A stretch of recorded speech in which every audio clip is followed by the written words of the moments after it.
Assalomu alaykum, ismim Abdulaziz. Bugungi darsda lug'atni qanaqa qilib samarali va eng effektiv yo'l bilan yodlash haqida gaplashamiz. Albatta, hamma biladigan eng qadimiy usullardan bittasi bu shunchaki siz daftar olishingiz va daftarga istagan so'zni yozib borishingiz bo'lishi mumkin.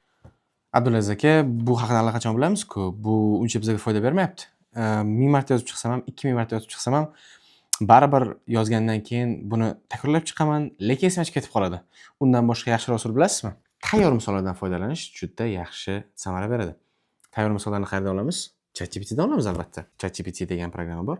Shu programmaga xuddi mana shunaqa qilib yozib chiqqanga o'xshagan qilib, sizlar ham so'zlarni yozib olishlaring kerak bo'ladi. So'zlarni yozasizlar, misol deysizlar, misol tuzib beradi va ularni bittadan eshitib tushunishga harakat qilamiz. Men tuzgan misollarni hozir o'qib eshittiraman. ChatGPT o'qib beradi va uni siz bemalol voice recorder bilan yoki screen recorder bilan yozib, qayta-qayta eshitib yursangiz bo'ladi ko'cha-ko'chalarda. Bu sizga albatta samara beradi. To content. She felt content with her progress in English. You İngiliz tilidagi yutuqlaridan mamnun edi. 3. Dream. He dreams of studying at a prestigious university. U nüfuzli üniversitede o'qishni orzu qiladi. Manifest. His nervousness began to manifest during the presentation. Uning asabiyligi taqdimot davomida namoyon bo'la boshladi. 5. You already understand what I'm talking about, guys. Albatta nima haqida gaplashayotganligimni tushuninglar.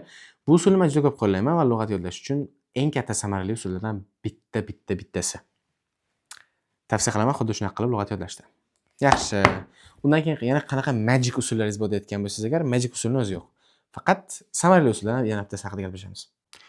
Keyingi usul lug'at va uni voice recorderda yozib olish bo'ladi. Nominal, nomiga arzimagan. Not, nol, hech narsa. Not, nol, hech narsa. Obliterate, butunlay yo'q qilmoq. Obliterate, butunlay yo'q qilmoq. Oblong, cho'zinchoq. Oblong, cho'zinchoq. Xuddi shunga o'xshagan qilib yozib olamiz va naushnik bilan eshitib ketishda davom etamiz. Naushnikimiz qayerda bizda? Obliterate, butunlay yo'q qilmoq. Obliterate, butunlay yo'q qilmoq. Oblong, cho'zinchoq. Oblong, cho'zinchoq.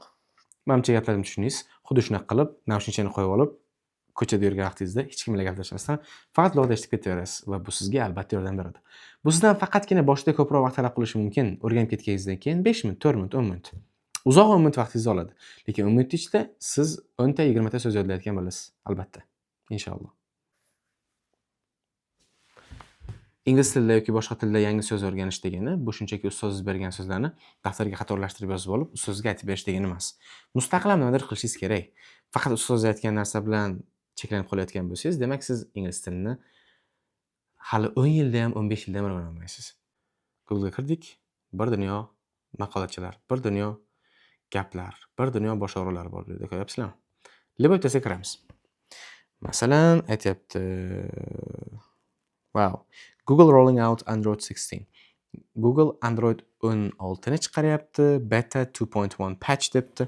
Xuddi shu narsa haqida juda ham qiziqaman, ya'ni men texnologiyaga qiziqqanim uchun mana shunaqa ma'lumotlarni o'qiyman, artikellarda o'qiyotgan vaqtimda nimadir yangi ma'lumot chiqib qolsa agar, o'shalarni bittalab so'zlarni yozib olaman yoki bo'lmasam notga saqlab qo'yaman telefonimga va yozib olib yodlashga harakat qilaman. Bu ham sizning lug'at boyligingizni oshirishiga yordam beradigan bitta usullardan bittasi. Ya'ni faqat berilgan so'zni emas, o'zingiz mustaqil so'z yodlasangiz, sizga ancha foydasi tegadi. Shaxsan mening lug'at boyligim shundan keyin seriozdan oshib ketgan. Yozaman, yodlayman. O, yaxshi. Bilasizmi keyingi usul nima?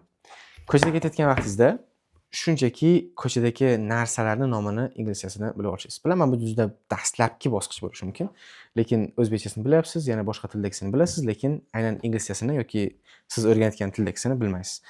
Qanaqa qilib qilish kerak bu narsani?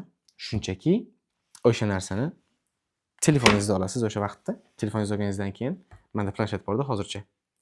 Telefoningizni olasiz, o'sha narsaning nomini yozib ko'rasiz o'zbekchasini va u siz xohlagan tilda chiqarib beradi.